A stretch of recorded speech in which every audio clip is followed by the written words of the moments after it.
रघुपति राघव राजा राम पतित पावन सीताराम ఇది 2 లైన్లు. 3వ లైను నేను ఇప్పుడు పాడింది ఒరిజినల్, కానీ మనందరికి అలవాటు చేసిందేంటి? నిజమేనా అది? 3వ లైన్ నిజమేనా? 3వ లైన్ నిజమేనా? పచ్చి బూతు కదా అది. అది మనకు అలవాటు చేశారు. ఈశ్వరల్లా తేరేనామని ఈశ్వరు నమ్మినోడు అంటాడు, అల్లా నమ్మినోడు అంటాడా? ఇప్పుడు మేము ఒక విశ్వ ప్రార్థన అక్కడ రెడీ చేసాం. దాన్ని చేయటూ మాతో చెప్పిస్తావా?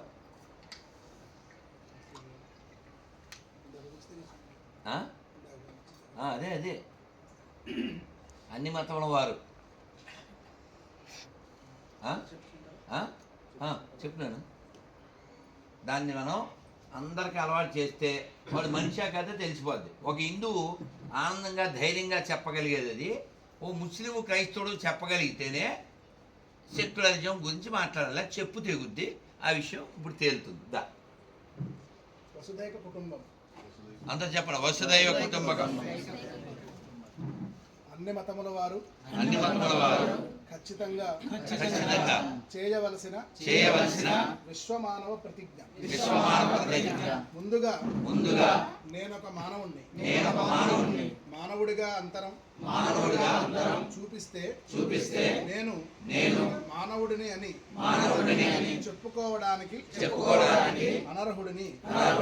కావున ప్రపంచమంతా ప్రశాంతంగా ఉండుట కొరకై నేను చేయు ప్రతిజ్ఞ ఏమనగా, ఒక నరుడిగా ఈ విశ్వంలో జన్మించిన నేను అందున భారతీయుడిగా జన్మించినందుకు గర్విస్తున్నాను.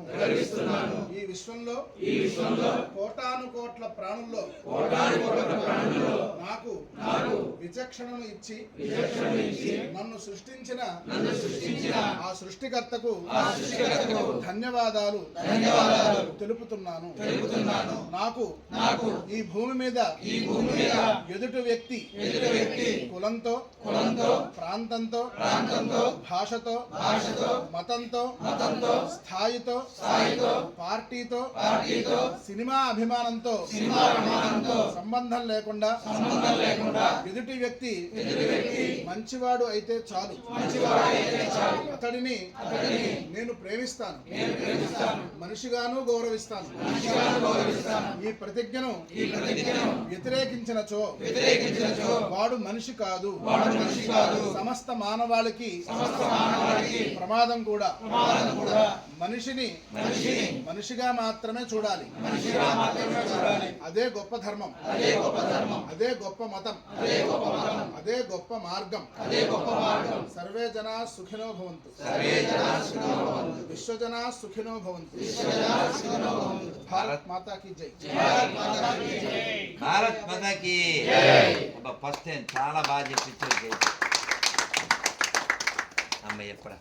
ఎందుకంటే ఎవరి ఏం చెప్తారు అంటే శంఖంలో వస్తే తీర్థం అదనమాట. అందుకే చైతన్యం చేయించారు, మా అందరితో చైతన్యం రావాలి. ఎందుకంటేనా మనం మాత్రమే అందరి మేలు కోరుతున్నాం, కానీ మన చెడు కోరేవాళ్ళు దండిగా ఉన్నారు. అవి మీకు తెలుసు, అంతర్జాతీయ ముఠాలు. అవి మతాల పేరుతో ఉంటాయి, పార్టీల పేరుతో ఉంటాయి, కొన్ని వాదాల పేరుతో ఉంటాయి. మన నాశనం కోరుకునే వాళ్ళు దండిగా మన చుట్టూ ఉన్నారు. ప్రపంచమంతా మనకి మాత్రమే ఆధారాలు ఉన్నాయి, వాళ్ళకి దారం కూడా లేదు. ఆఫ్ఘనిస్తాను 99.7% ముస్లిమ్స్ అయిపోయారు. ఎక్కడో ఒక్క కుటుంబమో 2 కుటుంబాలో సిక్కులో హిందువులో ఉండేవారు. మ్యాక్సిమం అది కూడా ఎవాపరేట్ అయిపోయింది. వాళ్ళ వ్యవసాయ శాఖ మంత్రి మొన్న ఏం చెప్పాడు? మా మూలాలు ఇక్కడవే అని చెప్పాడు. అవునా? ఇక్కడికి చాలా దూరంలో ఉన్నటువంటి ప్రలంబన్ దేవాలయం మోడీ గారు మొన్న చెప్పారు 29లో మళ్ళీ నేనే వస్తాను ఈ దేవాలయం వైభవం పునఃప్రారంభానికి నేనే వస్తాను. అవునా? ఎక్కడది? ఇండోనేషియా అధ్యక్షుడు ఏమన్నారు? మా డిఎన్ఏ ఇదే, నాకు భారతీయ సంగీతం ఉంటే ఒక ఊపు వస్తుంది, ఎందుకంటే ఆ లోపల ఉన్న భావం అదే అని. ఇటువంటి మూలాలు మనకి మాత్రమే ఉన్నాయి. భాష కూడా సంస్కృతం దగ్గరే ఉంది. అంతెందుకు, బాలి ఉంది. బాలీకి మొన్న మోడీ గారు వెళ్ళారు, కానీ 20 ఏళ్ల క్రితం వాజ్పేయి గారు వెళ్ళారు. వాజ్పేయి గారి మాటల్లో వీడియో కూడా ఉంటుంది. నేను అడిగాను, मैंने पूछा आपका नाम क्या है? सीता. अरे ये मुसलमान का कंट्री में सीता कहाँ से आया ఆయన అడిగారు. సీత వచ్చింది, సీత ఎలా వచ్చిందని అడిగారు. అక్కడ సమాధానం ఏంటి?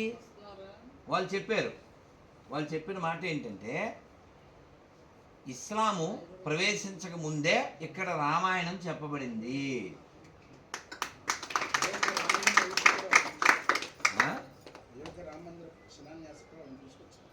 అయోధ్య రామ మందిర శిలాన్యాసం కూడా బాలి నుంచి వాళ్ళు వచ్చారు. అక్కడ ఉండే పిల్లలు సీత, గాయత్రి, సావిత్రి, రామ్, లక్ష్మణ్ ఈ పేర్లతో దండిగా ఉంటారు. కేవలం మన దేశంలో మతం మారినటువంటి ఈ కొండేరి పప్పలు మాత్రమే వాళ్ళని ఏదో డైరెక్ట్గా వాళ్ళ అమ్మని వాళ్ళు వచ్చేదో చేసి, ఇక్కడ ముల్లా వాళ్ళ అమ్మ మంచిది, అందరూ ఇక్కడ వాళ్ళకి పుట్టారు, వాళ్ళకి వాళ్ళ మదర్స్ మీద డౌట్ వచ్చి మననే ఆదర్శ్ అనుకుంటూ ఉన్నారు. ఏమన్నా అర్థమైందా మీకు?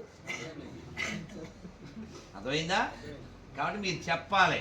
ఎవరైనా నేను ముస్లింని, క్రిస్టియన్ అంటే ఏం కాదు, మీ అమ్మ మంచిదని మళ్ళీ చెప్పండి. వాళ్ళకి ఏదో డౌట్ ఉందా, డౌట్ ఏం పెట్టుకోవద్దని చెప్పండి. ఎందుకంటే ఇక్కడ శాస్త్రి గారి భార్య చీరే కడుతుంది, ఇమ్మానియల్ భార్య చీరే కడుతుంది, ఇస్మాయిల్ ఖాన్ భార్య కూడా చీరే కడుతుంది. ఎందుకంటే అందరి మూలం ఒక్కటే. మనం ఆల్రెడీ చెప్పాం కదా.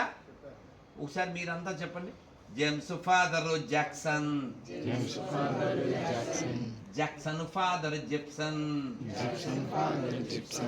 Gibson father Jaipal, Jaipal father Jairam, grand father ఒక్కడే,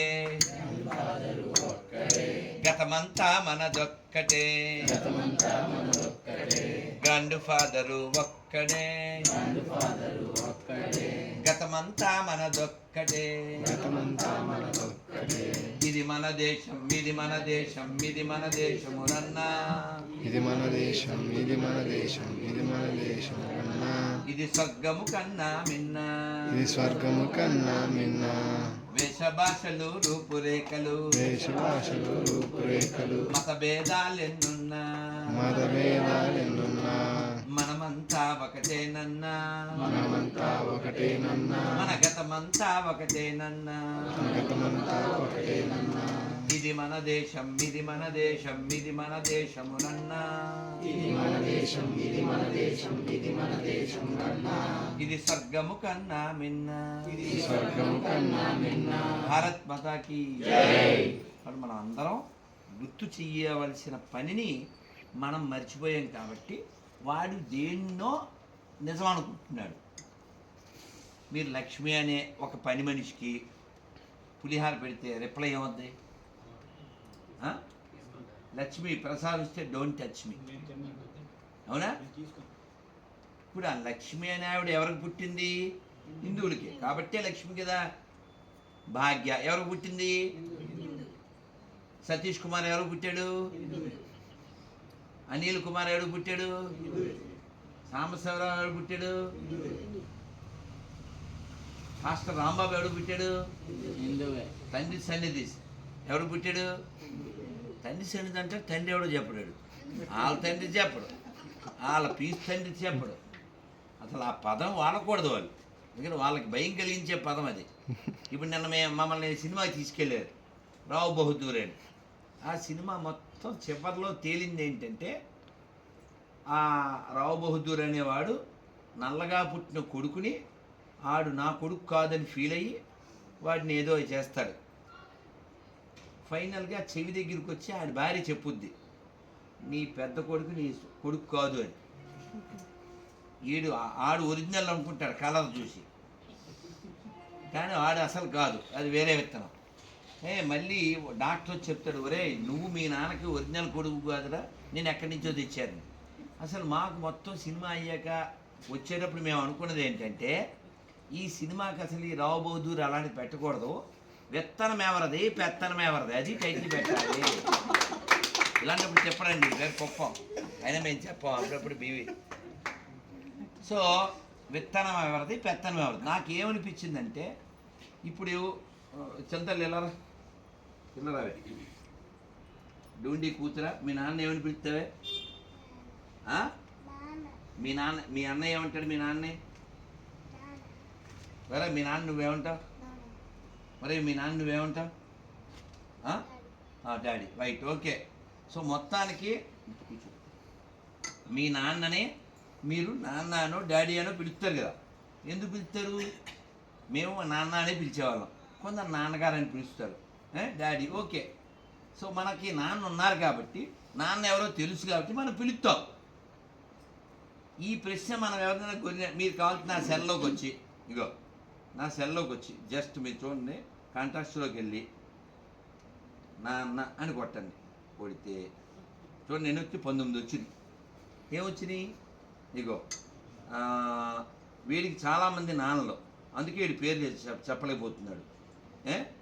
విజయవాడ ఆడపాపి, వీళ్ళ నాన్న పేరు సహదేవుడు. మూడోది, నాన్న పేరు చెప్పుకోలేని ఎదవపాపి, నాన్న పేరు చెప్పుకోలేని నంగనాచి పాపి, నాన్న పేరు చెప్పలేని బెంగళూరు గొర్రె, ఇద్దరు నాన్నలు పుట్టిన కర్ణాటక పాపి, ఎక్కువ మంది నాన్నలు పుట్టిన గొర్రె, అమ్మ నాన్న పేరు చెప్పుకోలేని హైదరాబాద్ పాపి, పేర్లు నాన్న పేరు తెలియని గొర్రె, ఇలా రకరకాల. ఏం పాపం చేసాము? నేనేం డబ్బులు అడిగానా, పొలం అడిగానా, బంగారం అడిగానా, స్థలం అడిగానా? ఏమడిగాను? ఆ సారు పేరు చెప్పండి అన్న. ఎవడిగాను నేను? అంతే. అలా అంటే వాడు బండబుద్ధి తిడతాడు. మీకు కావాలితే ఒక ఫోన్ చేస్తాను, సరదాగా ఎంజాయ్ చేయండి. ఎందుకంటే తండ్రి పేరు గుర్తు చేయడం మన బాధ్యత. ఇప్పుడు అప్పుడు వాళ్ళు దేవుడు అనుకునేవాడికి వాళ్ళ నాన్న పేరు అడిగితే కాలిపోతుంది. ఎందుకంటే 4-5 పేర్లు ఎక్కడ చెప్తాడు? ఇప్పుడు వాళ్ళ ఎవరో ఎక్కడ ఒరే నుంచోరా, మీ అమ్మని నువ్వేమని పిలుస్తావు? ఏమన్నా మీ అమ్మని గారు మీ ఏమని పిలుస్తారు? ఎలా మీ అమ్మని నువ్వేమని పిలుస్తావు? నువ్వేమని పిలుస్తావు? కానీ ఈ పీసు మాత్రం ఓ మహిళ అని పిలిచాడు. ఎవరినే? ఎందుకని అంతా ప్యాంతర్క మహిమ, అర్థమైందా? ప్యాంతర్ మహిమది. వాడికి వాళ్ళ అమ్మని అమ్మ అని పిలవలేదు, వాళ్ళ నాన్న ఎవరో తెలియదు కాబట్టి అది పెద్ద ప్రపంచంలో క్వశ్చన్ మార్క్. అందుకే చివరిలో ఏమంటాడు? పరలోకంలో ఉన్న నా అంటాడు. అంతే. ఇది ఈ లోకంలో తండ్రి లేడు, అది విషయం. అంటే మొత్తం సీఫర్ కన్ఫ్యూజ్, సీఫర్ క్యాష్, చివరికి మిగిలేదు యాష్. అర్థమైందా? సో అందువల్ల వీళ్ళు నీతి లేకుండా జాతి నాశనం చేయడం కోసం మతం మారారు. ఏ హిందూ అయినా ప్రపంచంలో ఈ దేశాన్ని మొక్కలు చేయండి, మా జనాభా ఎక్కువ ఉందని ఎక్కడైనా అడిగిన దాఖలా ఉందా? అది మనకు నేర్పలేదు కదా సార్, మన బ్లడ్లో రాదు. కానీ ఎక్కడైనా ఇస్లాము క్రైస్తవం పెరిగితే జరగబోయేది ఏంటి? ఆల్రెడీ అడిగారు, 2-3 ముక్కలు చేశారు. అదే వాళ్ళకి తెలిసింది ఏంటంటే, when Hindus are weak they want to break. అందుకని మీలో ఎవరైనా ఏదైనా ఈ ప్రతిజ్ఞకు లోబడి దేవుడికి పూలు పెడితే పుణ్యమేగా, మంచిదేనా? కానీ చిన్న పిల్లోడు, ఒరే నీ పేరు చెప్పు. కేసరి నంద. నువ్వే చెప్పు. పువ్వులు గుండ్రంగా ఇలా పెట్టి ఆ పువ్వుల మీద నీ అంత కుర్రవాడు నోట్లో నీళ్ళు వేసుకుని అని పోసాడు. ఆ పువ్వులు దేవుడు పెట్టచ్చా? నీకు ఎన్ని ఏళ్ళురా? 8 years పిల్లోడుకున్న సిగ్గు, శరం, బుద్ధి, జ్ఞానం 50-60 ఇచ్చినోళ్ళు మీకు ఉండక్కర్లేదా? భయ్యా దో మోరా ఆ పూలు దేదో ఆప్కా ఉమ్ముకా సాత్. దేవుడికి పూలు పెట్టకపోయినా పర్వాలేదు, ఇది మైండ్లో పెట్టుకోండి. దేవుడు పండ్లు పెట్టకపోయినా పర్లేదు, కొనేటప్పుడు ఎవరి దగ్గర కొనాలి? అందుకు ప్రతిజ్ఞ చేయండి.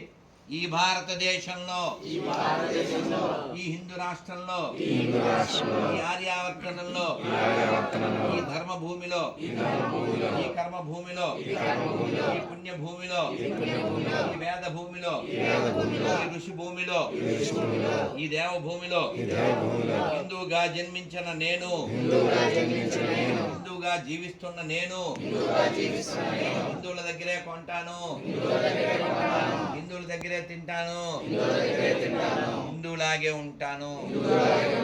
భారత్ మాతాకి ఇది ఒక్కటి గుర్తుపెట్టుకోండి. మీరు తప్పదని చెప్పి ఆడి దగ్గర ఈ దగ్గర కొనకండి. ఒక నియమం కలిగి ఉండండి. స్వామి రామతీర్థ పేరు విన్నారా? మరి నీ వయసు ఎంత? అంతే, ఇంచుమించు ఈ వయసు. ఆయన పరీక్షలు రాశాడు, బాగా వినండి. ఎంత స్ట్రాంగ్ పర్సనాలిటీ అంటే 15 ఉండొచ్చేమో, 16 ఆయనకి.